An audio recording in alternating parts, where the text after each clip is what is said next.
Hello dear student, कैसे हो आप लोग और कैसी चल रही है आप लोगों की बोर्ड परीक्षा की तैयारी। आई होप कि स्टूडेंट आप सब अच्छे हैं और अपनी एग्जाम की तैयारी बहुत ही अच्छे तरीके से कर रहे हैं। स्टूडेंट जितने भी हमारे स्टूडेंट हैं वो 24 फरवरी 2025 को पेपर देने वाले हैं हिंदी का। तो आज के इस वीडियो में हम क्लास 12 हिंदी का एक वायरल मॉडल पेपर लेकर आया हूँ। ये पेपर मैं आज के इस वीडियो में पूरा सॉल्व करके बताऊँगा, यानी इस पेपर का मैं पूरा सोल्यूशन आज की इस वीडियो में आप सभी को देने वाला हूँ। ये एक वायरल पेपर है जो आपके सेम 24 फरवरी 2025 के बोर्ड एग्जाम में 100% ऐसे ही पेपर आएगा। इससे बाहर आपका कुछ नहीं आएगा जो आज का ये वीडियो है स्टूडेंट। ठीक है, तो जितने भी स्टूडेंट 24 फरवरी को पेपर देने वाले हैं आज के इस वीडियो को लास्ट तक देखिए और उनका जो टारगेट है 95% का हर एक सब्जेक्ट में मैं उनको दिलाऊंगा। बस आप हमारे साथ जुड़े रहें और हमारे वीडियोज को देखिए और उसको नोट कीजिए कॉपी में। ठीक है, सारे इंपॉर्टेंट क्वेश्चन जो कि क्लास 12 हिंदी के लिए मोस्ट इंपॉर्टेंट है और ऐसे ही आपके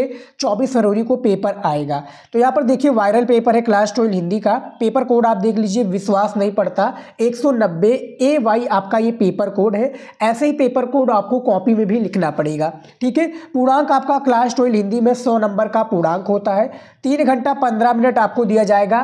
3 घंटा पेपर को हल करने के लिए और 15 मिनट क्या करने के लिए दिया जाएगा, पेपर को पढ़ने के लिए दिया जाएगा। यहाँ पर आप देख सकते हैं कि प्रश्न पत्र परीक्षार्थियों को पढ़ने के लिए निर्धारित है 15 मिनट। ठीक है, मुद्रित पृष्ठ संख्या भी आप देख सकते हैं 10 पेज का ये है। अनुक्रमांक और नाम रहेगा। निर्देश में आप लोग देख लीजिए स्टूडेंट, निर्देश काफी ज्यादा इंपॉर्टेंट है। इस प्रश्न पत्र में 2 खंड हैं, दोनों खंडों के सभी प्रश्नों के उत्तर देना अनिवार्य है। ठीक है, इस प्रश्न पत्र में कितने खंड हैं? 2 खंड हैं स्टूडेंट, समझ में आ गया। अब यहाँ पर देखिए खंड का से हम शुरू करते हैं। देखिए खंड का में सबसे पहला प्रश्न है का नंबर का कि भारतेंदु युग की पत्रिका है। 1 नंबर का क्वेश्चन है। तो जो भारतेंदु युग की पत्रिका है आप सही को बताना है कौन सी है। तो इनमें से कवि वचन सुधा हो जाएगा स्टूडेंट, जो कि भारतेंदु युग की पत्रिका है कवि वचन सुधा। तो 1 नंबर का आपका एक क्वेश्चन का आंसर आपने दे दिया, 1 नंबर आपका फिक्स हो जाएगा। उसके बाद में देखिए खा नंबर यहाँ पर दिया हुआ है कि गुलाब राय प्रमुख निबंधकार हैं। तो जो गुलाब राय प्रमुख निबंधकार हैं ये द्विवेदी युग के हैं स्टूडेंट। ठीक है, द्विवेदी युग के क्या है, गुलाब राय प्रमुख निबंधकार हैं। अगला क्वेश्चन देखिए यहाँ पर गा नंबर देख सकते हैं कि स्मृति की रेखाएं कीर्ति किसकी है। तो ऑप्शंस आपकी स्क्रीन पर दिया हुआ है स्टूडेंट, इनमें से कोई एक करेक्ट आंसर है जो आप लोगों को कॉपी में लिखना रहेगा। बोर्ड एग्जाम में हिंदी की कॉपी कैसे लिखना है इस पर भी मैंने ऑलरेडी वीडियो बना दिया है, आप लोग जाकर चैनल पर देख सकते हैं। तो इनमें से महादेवी वर्मा जी हो जाएंगी जो कि स्मृति की रेखाएं की रचना की कीर्ति की रचनाकार है। स्मृति की रेखाएं को जो एक प्रकार से किताब है ये महादेवी वर्मा जी की, और 1 जनवरी, ठीक है स्टूडेंट, 1 जनवरी 1 जनवरी 2008 को ये किताब प्रकाशित हुई थी। ठीक है, महादेवी वर्मा के द्वारा। उसके बाद में देखिए यहाँ पर घा नंबर क्वेश्चन, घा नंबर है कि छायावादोत्तर काल है। तो छायावादोत्तर जो काल है स्टूडेंट, राइट आंसर में सीधा बताऊंगा आपको, इनमें से तीसरा वाला हो जाएगा। सन 1938 से अब तक छायावादोत्तर काल है। ठीक है, तो ये आपका हो गया। उसके बाद में हिंदी में ये देखिए, ऐसे ही आप लोगों को क्वेश्चंस आपके बोर्ड एग्जाम में पूछे जाएंगे। तो मैं ज़्यादा से ज़्यादा ऑब्जेक्टिव क्वेश्चन भी चैनल पर करा रहा हूँ। आप लोग वीडियोज नहीं देख रहे हैं तो देख लीजिए, और आपके क्वेश्चन बैंक और बुक में भी ज़्यादा से ज़्यादा ऑब्जेक्टिव यानी बहुविकल्पीय क्वेश्चंस होते हैं तो उसको भी तैयार कीजिए। जैसा कि आप देख सकते हैं स्टूडेंट कि पेपर में ऑब्जेक्टिव क्वेश्चन कितना पूछा जाता है, और आपके पेपर में भी सेम ऐसा ही पेपर आएगा स्टूडेंट, मैं गारंटी लेता हूँ 100% ऐसे ही पेपर आपका बोर्ड एग्जाम में आएगा। ठीक है, तो कौन सी रचना नाटक नहीं है इनमें से आपको बताना है। तो इनमें से जो अपना अपना भाग्य है ये रचना क्या है, नाटक नहीं है। ये कौन सी है, ये कहानी है। ठीक है, ये कहानी विधा है। ये आपको समझ में आ गया। 18 नंबर क्वेश्चन का आपका दूसरा जो कि अपना अपना भाग्य राइट आंसर हो जाएगा। प्रश्नोत्तर नंबर दूसरा देखिए यहाँ पर स्क्रीन पर दिया हुआ जो कि कवि की श्रेणी में आता है। देखिए 5 आपका गद्य से क्वेश्चन पूछा जाएगा और 5 पद्य से क्वेश्चन आपकी बोर्ड परीक्षा में पूछे जाएंगे। तो दूसरे नंबर का नंबर क्वेश्चन पूछा गया है कि अष्टछाप के कवि नहीं है। तो इनमें से जो अष्टछाप के कवि नहीं है स्टूडेंट कौन से नहीं है आप सभी को ये बताना है। तो इनमें से जो भिखारी दास जी हैं ये अष्टछाप के कवि नहीं है। ठीक है, तो आपका दूसरे का जो 4 नंबर विकल्प है राइट आंसर हो जाएगा। खा नंबर क्वेश्चन देखिए कि रीत काल के रीतबद्ध काव्यधारा के प्रतिनिधि रचनाकार कौन है। तो इनमें से भूषण हो जाएंगे राइट आंसर, यानी सेकंड वाला आपका करेक्ट आंसर हो जाएगा। अगला क्वेश्चन देखिए, यहाँ पर गा नंबर दिया हुआ इस स्टूडेंट कि निम्न में कौन सी कृति रीतिकाल की है। तो इनमें से क्या पंचवटी है, रामचरितमानस है, बिहारी सतसई है या परमाल रासो है। तो इनमें से जो बिहारी सतसई हो जाएगा, जो कि कौन सी कृति रचनाकार है, यहाँ पर देखिए कौन सी कृति रीतिकाल की है, तो वो बिहारी सतसई। ठीक है, उसके बाद में देखिए अगला क्वेश्चन घ नंबर, यहाँ पर देखिए प्रयोगवादी काव्यधारा के कवि कौन हो जाएंगे। तो इनमें से चारों ऑप्शंस में से एक चुनकर आपको करेक्ट आंसर बताना है। तो इनमें से आगे हो जाएंगे सच्चिदानंद, हीरानंद, वात्सन, आगे इसके राइट आंसर हो जाएंगे, जो कि प्रयोगवादी काव्यधारा के ये कवि हैं। अगला क्वेश्चन देखिए यहाँ पर अड़ा नंबर कि प्रगतिवादी रचनाकार कौन है। तो प्रगतिवादी रचनाकार जो हो जाएंगे वो शिव मंगल सिंह सुमन हो जाएंगे, जो कि राइट आंसर हो जाएगा आप लोगों का। ठीक है, तो टोटल जो आपका 10 बहुविकल्पीय क्वेश्चन था हिंदी में वो मैंने बता दिया है। 5 आपके गद्य के क्वेश्चंस आते हैं स्टूडेंट, और 5 पद्य के क्वेश्चंस पूछे जाते हैं। तो मैंने चैनल पर अपने बहुत सारे बहुविकल्पीय क्वेश्चंस का वीडियोज मैं अपलोड करता रहता हूं, तो आप लोग उसको भी देखिए और तैयार कर लीजिए, क्योंकि मैं इंपॉर्टेंट क्वेश्चंस को ही बताता हूँ जो आपके पेपर में आए। ठीक है, और ये पेपर आप स्टूडेंट आप लोग हमारे साथ में पेपर को क्या कर रहे हैं, सॉल्व कर रहे हैं, यानी हल कर रहे हैं पेपर को। यदि आपको ये पेपर भी चाहिए तो नीचे कमेंट में बताइएगा, मैं पेपर भी आप लोगों को भेज दूंगा। उसके बाद में देखिए यहाँ पर स्टूडेंट आ गया है प्रश्नोत्तर नंबर तीसरा। ठीक है, देखिए प्रश्नोत्तर नंबर तीसरा पूछा गया है। इसमें देखिए कि निम्नलिखित गद्यांश पर आधारित प्रश्नों के उत्तर दीजिए। ठीक है, आपको निम्नलिखित गद्यांश के आधारित जो प्रश्न है उस पर आपको उत्तर देना है। यहाँ पर देख सकते हैं 5 गुणे 10। ठीक है, 5 गुणे 2 यानी 2 पंचे 10। ठीक है, या 5 दूनी 10। तो 2 नंबर का एक क्वेश्चन होता है। टोटल 5 क्वेश्चन दिए जाएंगे स्टूडेंट, और इन्हीं 5 क्वेश्चन का आपको आंसर देना है। हर एक क्वेश्चन के लिए 2 नंबर दिया जाएगा। ठीक है, अथवा करके 2 आपका गद्यांश दिया होता है क्लास 12 हिंदी में, दोनों में से किसी एक को आपको हल करना है, जिसके लिए आपको 10 नंबर दिया जाएगा। हर एक 5 क्वेश्चन दिए जाएंगे। ठीक है, तो यहाँ पर देखिए सबसे पहला जो क्वेश्चन है, क्योंकि हमें इन्हीं क्वेश्चन का आंसर देना है, फालतू चीज़ें नहीं करना है। समझ में आ गया। और हमने वीडियो बनाया हुआ है कि कॉपी में कैसे आप लोग गद्यांश को सॉल्व करें और पद्यांश को कैसे सॉल्व करें, तो वो वीडियो भी आप लोग जाकर जरूर देख लीजिएगा। यहाँ पर देखिए पहला क्वेश्चन कि उपयुक्त गद्यांश के पाठ और उसके लेखक का नाम लिखिए। तो हमें उपयुक्त गद्यांश के पाठ और उसके लेखक का क्या करना है, नाम लिखना है। तो सबसे पहले करना क्या है, हमें चैप्टर को पढ़ लेना है, जो हमारा ये गद्यांश है इसको पढ़ लेना है, तो हमें चैप्टर का नाम पता चल जाएगा ऑटोमेटिक। देखिए यहाँ पर मैं आपको ट्रिक भी बता देता हूँ कि चैप्टर का नाम कैसा पता चलेगा।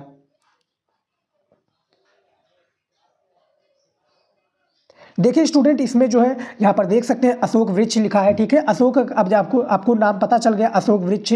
ठीक है, तो अशोक के फूल जो चैप्टर है आपका अशोक का फूल। ठीक है, और इसके जो लेखक हो जाएंगे आचार्य हजारी प्रसाद द्विवेदी जी हो जाएंगे। तो हमारा जो क्वेश्चन पूछा गया था कि उपयुक्त गद्यांश के पाठ और उसके लेखक का नाम लिखिए, तो 2 नंबर हमें मिल जाएगा। हमें संदर्भ बेसिकली लिखना होता है, तो मैंने वीडियो बनाया, जाकर देख लीजिएगा। 2 नंबर इस पर मिल गया।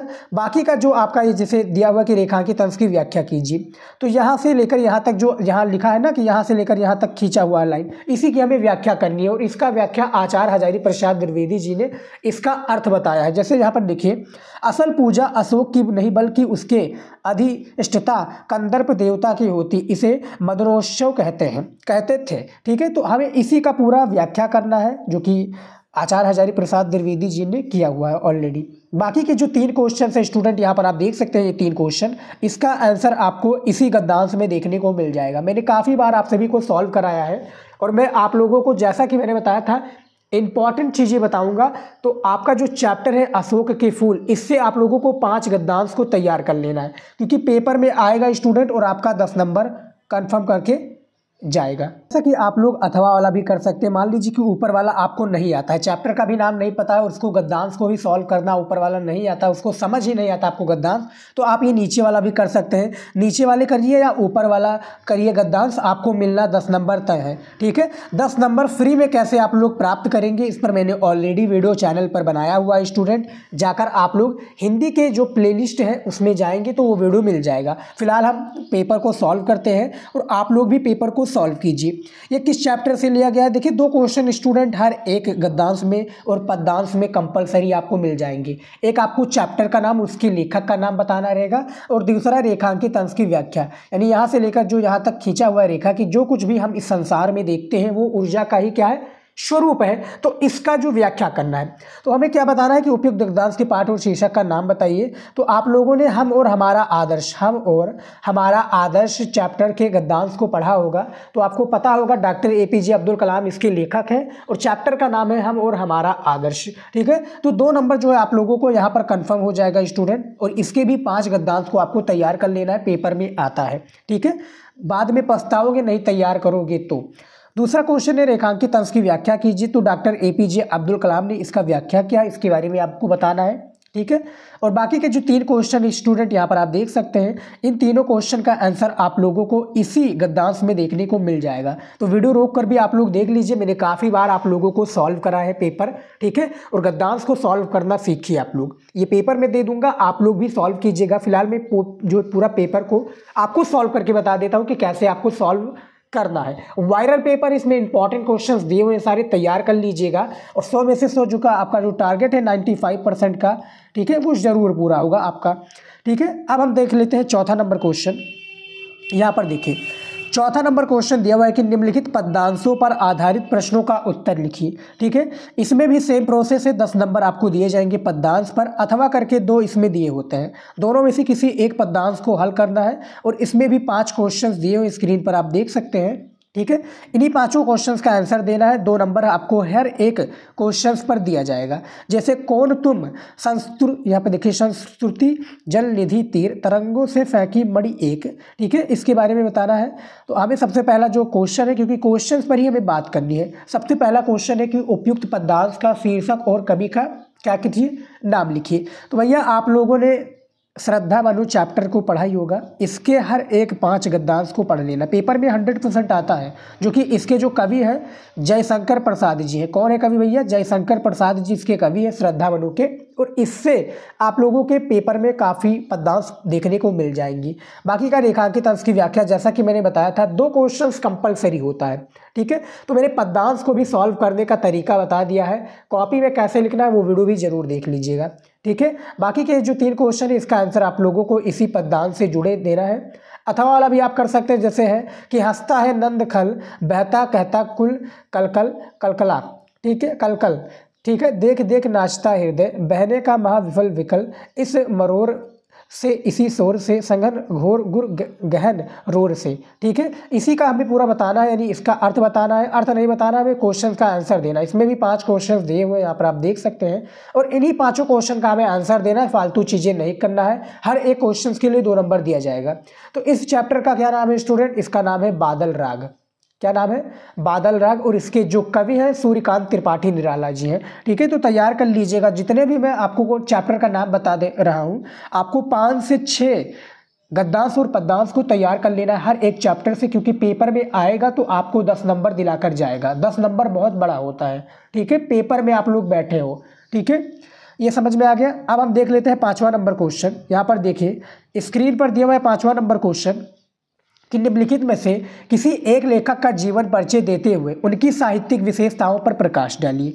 अधिकतम शब्द सीमा कितना है? 80 शब्दों में आपको एक जीवन परिचय को लिखना है। 5 नंबर आपको दिया जाएगा जीवन परिचय में। देखिए, 3 नंबर दिया जाएगा जीवन परिचय का, और 2 नंबर दिया जाएगा इनकी साहित्यिक विशेषताएं बताने के लिए। तो टोटल 5 नंबर का आपका एक लेखक का जीवन परिचय हो जाएगा। और आपके इस बार 24 फरवरी का कौन कौन सा जीवन परिचय आएगा आप ये भी देख लीजिए। आचार्य हजारी प्रसाद द्विवेदी जी, दूसरा हरिशंकर प्रसाद जी, और तीसरे डॉक्टर APJ अब्दुल कलाम जी। ये तीनों जीवन परिचय का वीडियो आपको चैनल पर मिल जाएगा, तैयार कर लीजिए, नहीं तो आपके क्वेश्चन बैंक और बुक में होगा। ठीक है, देख लीजिए और तैयार कर लीजिए, क्योंकि 5 नंबर का ये आपका टॉपिक है, और ये हर साल बोर्ड एग्जाम में आता है जीवन परिचय, कोई भी नहीं काट सकता। ठीक है, तो इसको तैयार कर लीजिए। अगला देखिए यहाँ पर खा नंबर में कि निम्नलिखित में से किसी एक कवि का जीवन परिचय देते हुए उनकी कृतियों पर प्रकाश डालिए। अधिकतम शब्द सीमा कितने हैं? 80 शब्दों में आपको इनका जीवन परिचय देना है, इनकी कृतियों पर प्रकाश डालना है। 5 नंबर का ये भी होता है, 3 नंबर जीवन परिचय, 2 नंबर जो है उनकी कृतियों पर। और आपके कवि की श्रेणी में जो आपके 24 फरवरी को आएंगे, जयशंकर प्रसाद जी, सूर्यकांत त्रिपाठी निराला जी और जगन्नाथ दास रत्नाकर जी। ठीक है, तीनों को तैयार कर लोगे तो आपका एक तो आएगा ही, और वही आपको भैया 5 नंबर दिलाकर जाएगा। जीवन परिचय कैसे लिखना है, कॉपी वाला वीडियो देख लीजिएगा, उसमें मैंने बेहतरीन तरीका बताया। जो एक टॉपर बच्चा जीवन परिचय लिखता है और उसको जो है 5 में से 5 नंबर पूरा देता है एग्जामिनर। 6 नंबर यहाँ पर क्वेश्चन देखिए डियर स्टूडेंट, पूछा क्या गया है कि कहानी कला के आधार पर कर्मनाशा की हार कहानी का सारांश लिखिए। ठीक है, अधिकतम शब्द सीमा कितना है, 80 शब्दों में आपको कहानी का सारांश लिखना है, यानी कहानी के बारे में बताना है। 5 नंबर का ये पूछा जाता है और कहानी आपके स्टूडेंट बोर्ड एग्जाम में हर साल पूछा जाता है। ठीक है, अथवा करके आप लोग ये देख लीजिए कि लाठी कहानी के प्रमुख पात्र का चरित्र चित्रण कीजिए। तो दोनों में से किसी एक को करना है, चाहे कर्मनाशा की हार कहानी को कर दीजिए या आप लाठी कहानी के जो प्रमुख पात्र हैं इनके बारे में इनका चरित्र चित्रण कर दीजिए। दोनों का वीडियो आपको चैनल पर मिल जाएगा। स्टूडेंट इस मॉडल पेपर में जितने भी इंपॉर्टेंट क्वेश्चंस बता रहा हूँ सभी का वीडियो आपको, सभी का आंसर आपको हमारे चैनल पर देखने को मिल जाएगा, जो कि हिंदी के प्लेलिस्ट में जाएंगे और आपको संपूर्ण तैयारी, जो एक संपूर्ण तैयारी होती है ना हिंदी की, पूरा वीडियो मिल जाएगा, जिसमें आपको 95% का जो आपका टारगेट है वो दिलाकर जाएगा सभी वीडियोज। तो तैयार कर लेना है आप सभी को। अब हम देख लेते हैं 7वां नंबर टॉपिक, स्वपठित खंडकाव्य के आधार पर किसी एक खंडकाव्य के प्रश्न का उत्तर लिखिए। ये भी 5 नंबर का पूछा जाता है और अधिकतम शब्द सीमा इसका कितना होता है, 80 शब्दों में एक खंडकाव्य को उत्तर देना है। ठीक है, देखिए हमारे जो यूपी के स्टूडेंट हैं अलग अलग डिस्ट्रिक्ट में, जैसे 75 डिस्ट्रिक्ट है और 75 डिस्ट्रिक्ट के अलग खंडकाव्य होते हैं। जैसे हमारे यहाँ पर मैं बात करूँ तो त्यागपति खंडकाव्य चलता है। ठीक है, ये कोई 7-8 जिलों में त्यागपति खंडकाव्य चलता है। आपके डिस्ट्रिक्ट में कौन सा खंडकाव्य चलता है, क्या मुक्ति यज्ञ चलता है, सत्य की जीत चलता है, आलोक वृत्त चलता है या रश्मरथी चलता है। ठीक है, रश्मरथी चलता है या श्रवण कुमार चलता है। तो जो भी खंडकाव्य आपके डिस्ट्रिक्ट में चलता है, आपके जिले में चलता है, मैंने उस पर वीडियो बना दिया है, आप लोग जाकर देख लीजिएगा चैनल पर। ठीक है, अलग अलग खंडकाव्य डिस्ट्रिक्ट का होता है और आप लोग कैसे चेक करेंगे, क्वेश्चन बैंक और बुक में आप लोग खंडकाव्य वाले सेक्शन में जाएंगे तो अपना डिस्ट्रिक्ट आप ढूंढ लीजिए और आपको वही पता चल जाएगा कि भैया हमारे डिस्ट्रिक्ट का ये खंडकाव्य है। ठीक है, समझ में आ गया। 5 नंबर का पूछा जाता है, 80 शब्दों में खंडकाव्य का आपको आंसर देना है। अब देखिए स्टूडेंट, हमारा आ चुका है खंड खा। अब यहाँ से हमारा हिंदी व्याकरण का सारा सेक्शन स्टार्ट हो जाएगा, जो कि 50 नंबर हमें हिंदी व्याकरण से उठाना है। ठीक है, तो देखिए 8 नंबर क्वेश्चन देख लेते हैं क्या है। 8 नंबर का नंबर क्वेश्चन कि निम्नलिखित संस्कृत गद्यांशों में से किसी एक का ससंदर्भ हिंदी में अनुवाद कीजिए। ठीक है, क्या करना है, ससंदर्भ हिंदी में अनुवाद करना है। आपको कितने नंबर दिए जाएंगे, यहाँ पर देख सकते हैं 5 दूनी 7, यानी क्या है आपको 5 + 2 + 7 नंबर आपको दिए जाएंगे गद्यांश का। अब देखिए 7 नंबर कैसे है, देखिए 2 नंबर दिया जाएगा स्टूडेंट आपको संदर्भ लिखने के लिए, 5 नंबर दिया जाएगा इसका हिंदी में अनुवाद करने के लिए। अब कहेंगे सर कि हिंदी में अनुवाद कैसे करना है, देखिए जिस तरह से इंग्लिश में आपका होता है ना ट्रांसलेशन आता है, हिंदी में दिया होता है सारे कुछ, उसको इंग्लिश में ट्रांसलेट करना होता है। सेम इसी प्रकार से संस्कृत में दिया हुआ है और इसको क्या करना है, हिंदी में आपको ट्रांसलेट करके लिखना है, यानी इसका ट्रांसलेशन करना, इसका व्याख्या करना, अनुवाद करना है। ठीक है, समझ में आ गया। और आपको क्या संदर्भ में चैप्टर का नाम पहचाना है, तो चैप्टर का नाम क्या भैया, संस्कृत भाषा या महत्व, क्योंकि चैप्टर से ही पता चल रहा है। यहाँ पर देखिए संस्कृत साहित्य, तो इसमें काफ़ी सारे की पॉइंट है जिससे आप लोगों को चैप्टर का तो नाम बहुत ही ईजिली पता चल जाएगा कि भैया इस चैप्टर से ये आपका संस्कृत का गद्यांश लिया गया है। तो इसमें भी 2 दिए जाते हैं बाबू, देखिए इसमें भी 2 दिए जाते हैं और दोनों में से मान लीजिए कि किसी एक का अनुवाद आपको नहीं आता, आप उसका हिंदी में अर्थ नहीं जानते, तो आप सेकंड वाले के जानता होंगे।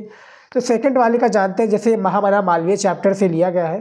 ठीक है, और आप नाम भी देख सकते हैं स्टूडेंट क्या दिया हुआ है यहाँ पर, देखिए मनीषविन मदन मोहन मालवीय, नाम ही पता है, इसमें पूरा डिटेल में चैप्टर का नाम ही बता दे रहा है। तो आपका लिए तो 2 नंबर तो कंफर्म है। अब 5 नंबर कैसे कंफर्म है, आपको इसका व्याख्या देना होगा। ठीक है, व्याख्या कैसे देना है, आप लोगों को इसका अर्थ बताना है हिंदी में और कॉपी में लिखना है। ठीक है, तो दोनों में से किसी एक को करना है, जिसके लिए आपको 7 नंबर बाबू एग्जामिनर देगा। ठीक है, 7 नंबर अपना फिक्स कर लीजिए आप। ठीक है, संस्कृत भाषा या महत्व और महामना मालवीय के आप लोगों को 5-5 संस्कृत गद्यांश को पढ़कर जाना है। आएगा तो इससे ही आएगा, बाहर कुछ भी नहीं आएगा, तैयार कर लीजिए। ठीक है, 7 नंबर आपका फिक्स हो गया। उसके बाद में देखिए खा नंबर में कि निम्नलिखित संस्कृत श्लोक में से किसी एक का संदर्भ सहित हिंदी में अनुवाद कीजिए। इसमें भी 7 नंबर दिया जाएगा। अब आप लोग देखिए स्टूडेंट, जो हिंदी में गद्य पद्य था ना, गद्य में भी 10 नंबर दिए जाते थे, सेम उसी प्रकार से पद्य में भी 10 नंबर दिए जाते थे, सेम इसमें भी है। देखिए ये आपका है क्या है, श्लोक। किसका, संस्कृत का श्लोक है। अब ये आपका 2 लाइन में श्लोक है। अब इसके चैप्टर का नाम बताना है आप लोगों को, संदर्भ इसमें भी दिया जाएगा, 2 नंबर दिया जाएगा। तो आपके इस जो गद्यांश दिया हुआ स्टूडेंट, ये जो आपका, ठीक है, ये जो आपका श्लोक दिया हुआ है, तो इस श्लोक किस चैप्टर से लिया गया है, ऋतुवर्णनम, जो कि नया चैप्टर ऐड हुआ है 2024 के अनुसार। ऋतुवर्णनम चैप्टर के वर्षा पाठ से लिया गया है, ठीक है। अब आपको मान लीजिए कि ऊपर वाले आप ये वाला आता है आपको श्लोक हल करना, तो आप हल कर लीजिएगा, नहीं तो इसमें भी राइट आंसर देने होता है। जैसे अथवा करके मान लीजिए आप सेकंड वाला भी कर लेते हैं, जो भी आप अनुवाद करना जानते हैं, जिनका भी आप अनुवाद करना चाहते हैं। तो चैप्टर का नाम आपको पहचानना है, दूत वाक्यम चैप्टर से ये लिया गया है सेकंड वाला, यानी जो अथवा करके लगा है। तो दूत वाक्यम और जो आपका ऋतुवर्णनम चैप्टर है, ठीक है, आपको हर एक 5-5 इंपॉर्टेंट 5-5 श्लोक को पढ़कर जाना है, पेपर में आएगा, ठीक है। तैयार कर लीजिएगा, पेपर में 100% गारंटी लेता हूं कि आ सकते हैं, ठीक है। अब देखिए हमारा 9 नंबर क्वेश्चन कि निम्नलिखित प्रश्नों में से किन्हीं 2 प्रश्नों का उत्तर संस्कृत में दीजिए। किन्हीं 2 प्रश्नों का आपको उत्तर संस्कृत में देना है। हर एक प्रश्न के उत्तर के लिए 2 नंबर एग्जामिनर देगा, ठीक है। 3 क्वेश्चन है, इनमें से किन्हीं 2 को करना है। जैसे कि मैं एक करके दिखा देता हूं, जैसे उल्लूकस विरोध केन अक्रोत, ठीक है। तो हमें करना क्या है, यहाँ पर मैं लिख दूंगा उल्लू, या उल्लूकस ना लिखकर मैं काक यहाँ पर लिख दूंगा, काक विरोध केन। देखिए स्टूडेंट, काक, ठीक है, इस तरह से काक विरोध, ठीक है, काक विरोध, फिर केन अक्रोत, इस तरह से हम लिख देंगे। और एक क्वेश्चन और कर लीजिएगा, तो टोटल आपका 2 नंबर जो है, 2 नंबर एक क्वेश्चन पर मिल जाएगा। टोटल जो 4 नंबर आपका है ये फिक्स हो जाएगा डियर स्टूडेंट, ठीक है। किस चैप्टर से लिए जाते हैं ये सभी, वही आपका चैप्टर संस्कृत भाषाया महत्वम, पंचशील सिद्धांता और दूत वाक्यम, उसके बाद में महिषी दयानंद महामना मालवीय, इसी चैप्टर से आपके संस्कृत के प्रश्न बनते हैं। तो आप लोग क्वेश्चन बैंक लिए होंगे, तो आप लोग पढ़ लीजिएगा, ठीक है। उसके बाद में देखिए यहाँ पर 10 नंबर क्वेश्चन देखिए, स्टूडेंट दिया हुआ है कि करुण रस अथवा भयानक रस के स्थायी भाव के साथ उसकी परिभाषा उदाहरण सहित दीजिए। 2 नंबर का है ये। रूपक अलंकार अथवा भृतिमान अलंकार का लक्षण उदाहरण सहित लिखिए, ये भी 2 नंबर का है। दोहा अथवा रोला छंद का लक्षण एवं उदाहरण सहित लिखिए, यानी परिभाषा और उदाहरण देना है। हर एक क्वेश्चंस के लिए देखिए आपको किसी एक को करना है स्टूडेंट। यहाँ पर देख सकते हैं अथवा लिखना, चाहे आप भयानक रस का कर लीजिए या करुण रस का कर लीजिए। सेम वैसे ही रूपक अलंकार का या कर सकते हैं या भृतिमान अलंकार का। तो जो आपको आता है ये स्टूडेंट, आपका जो तीनों टॉपिक है रस छंद अलंकार, इस पर मैंने डेडिकेटेड वीडियो बनाया हुआ है, जो कि आपका 6 नंबर पक्का कर देगा। और ये हर साल आपका आता है, ठीक है, पेपर में हर साल देखने को मिल जाएंगे। 2023 में भी आया था, 2024 में, और आपके आने वाले 2025 और 2026, यानी लगातार ये सिलसिला चलता रहेगा रस छंद अलंकार का, ये कभी जाएगा नहीं, ठीक है। तो आपको 1 नंबर जीवन पर उसके 1 नंबर आपको दिया जाएगा परिभाषा का, और 1 नंबर इसके उदाहरण का दिया जाएगा। तो टोटल 2 नंबर आपका फिक्स हो जाएगा। 2 नंबर बहुत होता है स्टूडेंट, तो छोड़ना एक भी क्वेश्चन को नहीं हो, मैं एक भी क्वेश्चन आपको छोड़ने नहीं दूंगा, ठीक है। बस मैं आपकी तैयारी अच्छे से कराऊंगा और 100% हिस्ट्री पर ध्यान दीजिए। पेपर आपका बहुत ही अच्छे से जाएगा, परेशान मत होइए, ठीक है। उसके बाद में देखिए 11 नंबर क्वेश्चन कि निम्नलिखित में से किसी एक विषय पर निबंध लिखिए, ठीक है। किसी एक विषय पर आपको निबंध लिखना है। 9 नंबर का आपका क्या होता है, निबंध होता है। अब यहाँ पर देख सकते हैं 4 निबंध दिया हुआ है स्टूडेंट, ठीक है। चारों निबंध में से किन्हीं एक को आपको तैयार कर लेना है और 250 शब्दों में इसका आंसर आपको देना है। कितने शब्दों में, 250 शब्दों में आपको इसका आंसर देना है। तो ये सभी जो टॉपिक है आपके निबंध के, मैंने सभी पर वीडियो बनाया हुआ। चाहे आपका पहला नंबर पर है भारत में भ्रष्टाचार की समस्या और समाधान, दूसरा है पर्यावरण प्रदूषण की समस्या और समाधान, तीसरा है भारत में लोकतंत्र की सफलता, ठीक है, या राष्ट्रभाषा हिंदी का भविष्य। तो चारों में से किसी एक को तैयार करना है। आपको क्वेश्चन बैंक में भी आपको निबंध देखने को मिल जाएगा, तो पढ़ लीजिएगा, क्योंकि इस बार 24 फरवरी को ये कंफर्म है, आपको 9 नंबर दिलाकर जाएगा, ठीक है स्टूडेंट, समझ में आ गया। अब देख लेते हैं यहाँ पर 12 नंबर क्वेश्चन।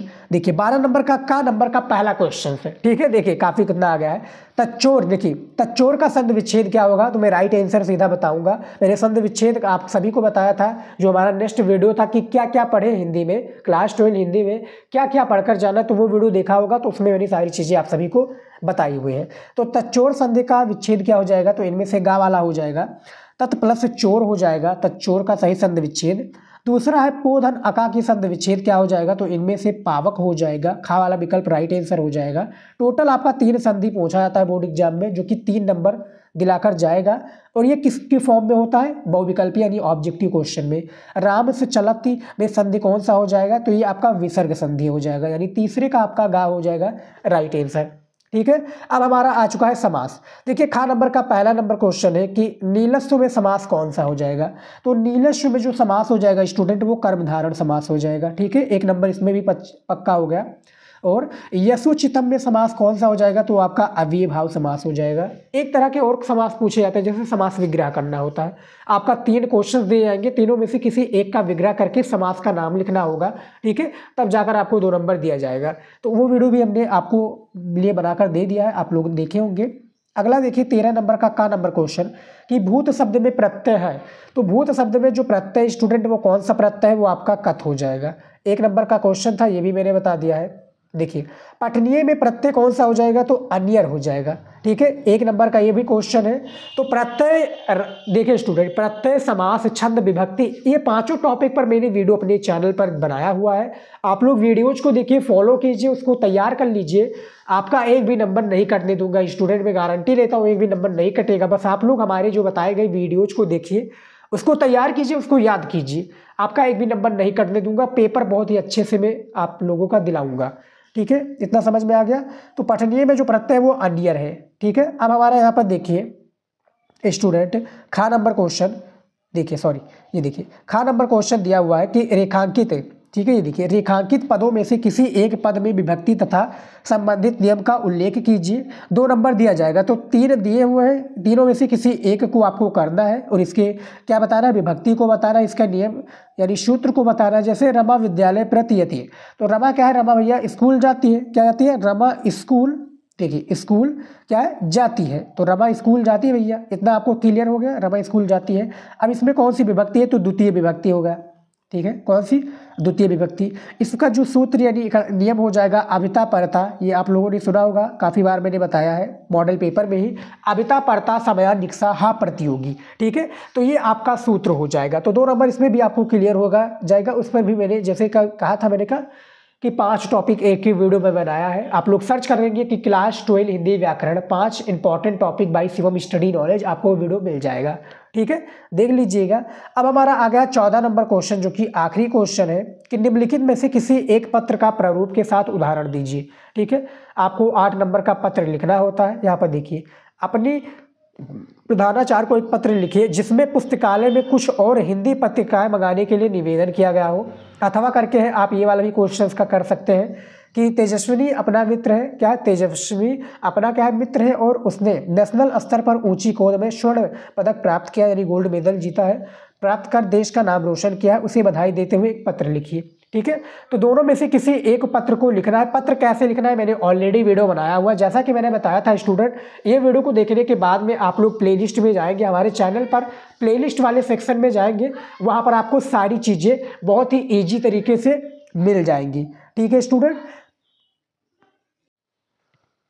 तो फिलहाल स्टूडेंट जो आपका ये मॉडल पेपर था मैंने सॉल्व कर दिया, थोड़ा तेज़ी से सॉल्व किया है, तो उसके लिए सॉरी चाहूँगा स्टूडेंट, क्योंकि आवाज़ बहुत सारी बैकग्राउंड में चल रहे हैं, तो उसके लिए क्या है, बैकग्राउंड में आवाज़ आपको डिस्टर्ब कर सकते हैं, इसीलिए मैं क्या है जल्दी से सॉल्व किया है। हालांकि इसका मैंने बताया कि कहाँ पर आपको वीडियोज़ मिल जाएंगे, और यदि आप लोगों को ये पेपर चाहिए तो टेलीग्राम ज्वाइन कर लीजिए, और व्हाट्सअप पर आप लोग फॉलो कर लीजिए, और इंस्टाग्राम पर भी फॉलो कर लीजिए। ठीक है स्टूडेंट, कुछ भी आप हमसे पूछना चाहते हैं पर्सनल में, ठीक है, तो आप लोग इंस्टाग्राम पर आइए, वहाँ पर मैसेज कर सकते हैं फॉलो करके। ठीक है स्टूडेंट, फिर मैं सारी चीज़ों का आपके इंपॉर्टेंट क्वेश्चन का जवाब दूंगा, और जो आपके पेपर से रिलेटेड डाउट्स होंगे उसको भी मैं क्लियर करने की कोशिश करूंगा स्टूडेंट। ठीक है, तो ये हिंदी का एक वायरल पेपर है जो 24 फरवरी को पूछा जाएगा, तैयार कर लीजिए स्टूडेंट। 100 में से जिसका भी 95 का टारगेट है।